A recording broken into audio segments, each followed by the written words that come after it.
안녕하세요. 채널 소리스트의 김범수입니다.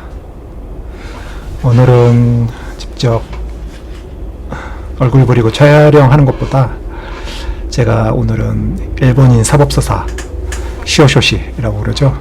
시오쇼시가 어떤 일을 하는지, 일본의 시오쇼시는 우리나라의 법무사와 같은 업무를 수행해요. 그래서 일본 사법서사 지금 소개하려는 사람이 사카모토 씨거든요.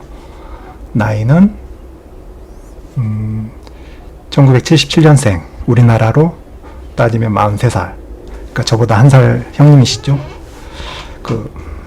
그래서 제가 사카모토 씨에게 제가 양해를 구했어요. 이거 유튜브 소개해 드려도 되냐고. 그랬더니 흔쾌히 좋다고 하셨어요. 그래서 이렇게 사카모토 씨 채널을 통해서 일본의 사법서사가 무슨 일을 하는지, 그 다음에 우리나라 법무사는 어떻게 다른지 이렇게 비교 설명해 드릴게요. 자, 우선 사카모토 씨는 그 법무사 시험 준비에서부터 사생활 얘기, 여행하는 얘기,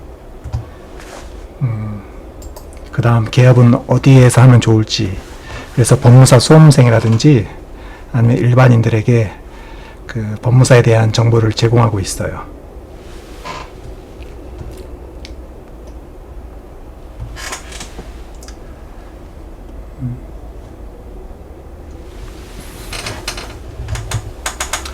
그러면은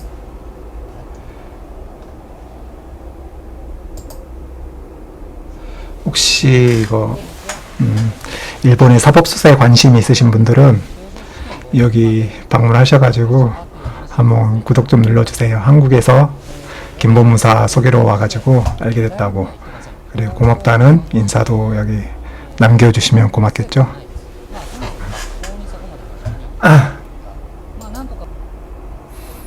그러면 이제 사카모토 사법서사 사무소에 한번 들어가 볼게요. 슉슉슉. 네.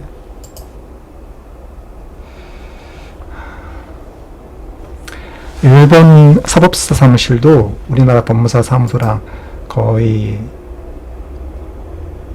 일치한다고 보면 돼요. 업무 영역이. 약 다른 점이 있는데, 그 유언에 관해서 상속 등기나 기타 유언에 관련 법률 사무를 처리하고요. 그 다음에 회사 설립 등기도 이렇게 하고 있어요. 근데 특이한 점이 일본은 변호사 사무실이나 사법서사 사무실이나 이렇게 요금을 다 기재해 놓고 있더라고요. 그래서 보통 회사 설립 등기는 보수가 9만 원이니까 우리나라 따지면 기본 보수가 90만 원 정도 되죠. 약. 그리고 공과금은 별도로 이렇게 받고 있고, 다른 또 우리나라랑 법무사와 같은 업무는 부동산 등기. 부동산 등기는 일본에서는 우리나라와 달리 각 매도인, 매수인 간에 별도로 그 사법서사를 고용하게 돼 있어요. 일본 같은 경우에는 나홀로 등기를 하는 경우가 없고 별도로 사법서사가 대리해서 하니까 부동산 관계에 대해서 법률 분쟁이 적겠죠. 법률 분쟁이 적으면 그만큼 변호사의 업무가 많이 줄어들 수도 있고.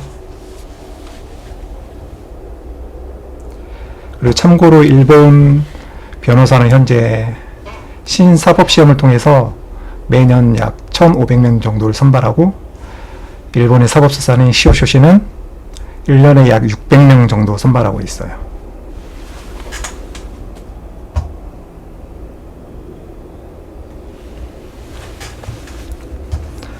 소유권 이전 등기는 별도로 기본 보수가 이렇게 나왔는데, 평가액에 따라 다른 차이를 두는 건 우리나라랑 마찬가지죠. 기본 보수로는 57만 원 정도. 소유권 신축한 보전 등기의 경우에는 17만원, 기본 보수가 17만원부터 그다음 그 건축비 얼마 들었느냐, 그 건축가에게 따라 가지고 소유권 보존 등기 세금이나 그런 게 달라지겠죠. 그다음 말소 등기, 등기 명의인 표시 변경 등기. 다른 업무는 우리나라랑 비슷합니다.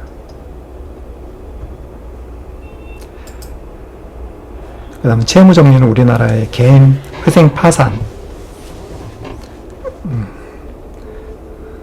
에 해당하는 업무고, 이렇게 일본에서도 사법서사가 이렇게 업무를 수행하고 있습니다.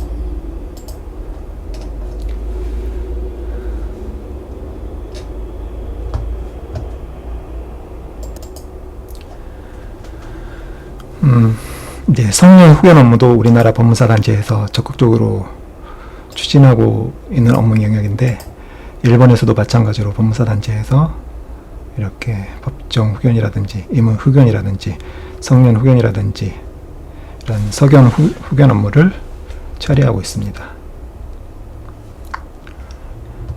보수는 보자면 신청 당시 약 100만 원 정도, 임의 의견도 약 100만 원 정도. 그 다음 딱 한 가지 다른 점이, 우리나라 법무사에게는 소액 사건에 대해서 소송 대리권이 없는데 반해서 일본의 경우에는 일정한 시험을 통해서 우리나라의 소액 사건에 해당하는 간이재판소에 관한 대리관계 업무를 할 수 있다고 해요. 그래서 이 점이 큰 차이죠. 일본 사법서사는 소액에 대해서 소송 대리권이 있지만 우리 법무사에게는 아직 소송 대리권이 없습니다.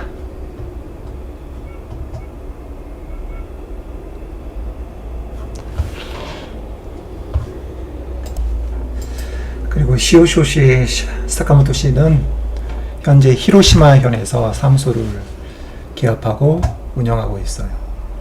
개업한 지는 10년이 넘으신 것 같아요. 10년이 넘으신 것 같고, 그리고 가장 궁금한 수입, 제가 신뢰를 무릅쓰고 이분께 여쭤봤어요. 개업을 하면은 통상 얼마를 버는지 그걸 물어봤고, 시오쇼시 사카모토 씨께서도 그냥 흔쾌히 대답을 해주셨어요.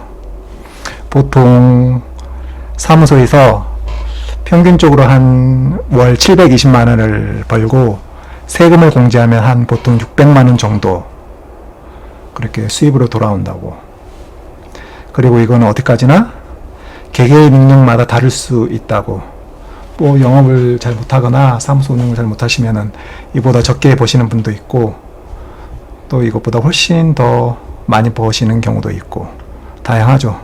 그래서 저도 우리나라 법무사의 경우에도 비슷한 것 같아요. 그런데 이거 평균 금액이 약간 좀 적을 수도 있다는 것.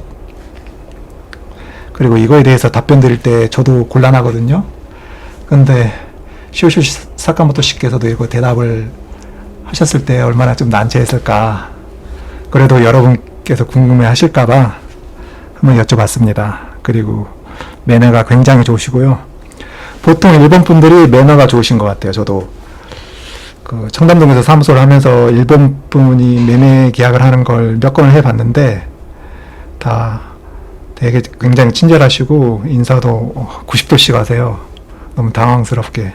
약간 우리나라랑 문화가 약간 다른 것 같기도 하고.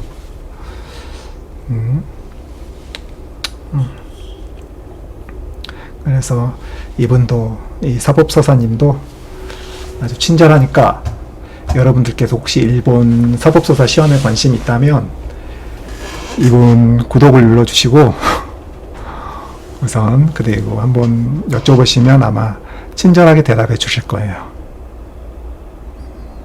네, 그럼 오늘 이만 마치겠습니다. 감사합니다. 그리고 저도 채널을 운영하다 보니까 제 구독자 분들께서 많이 구독을 해주셨잖아요, 최근에. 그래도 이런 다른 사법수사나 이제 영국의 솔리시터 사무소도 이렇게 인터뷰를 하거나 정보를 부탁할 때 제 구독자 수가 너무 좀 적으면은 약간 좀 그렇잖아요, 힘이. 구독자가 1만인 채널에서 요청하는 것과 200~300명이 있는 경우 요청하는 경우에는 약간 그래도 그게 좀 다르지 않을까요? 약간. 그러니까 여러분들께서도 좀 구독 많이 눌러주시고 힘을 보태주시기 바랍니다. 감사합니다.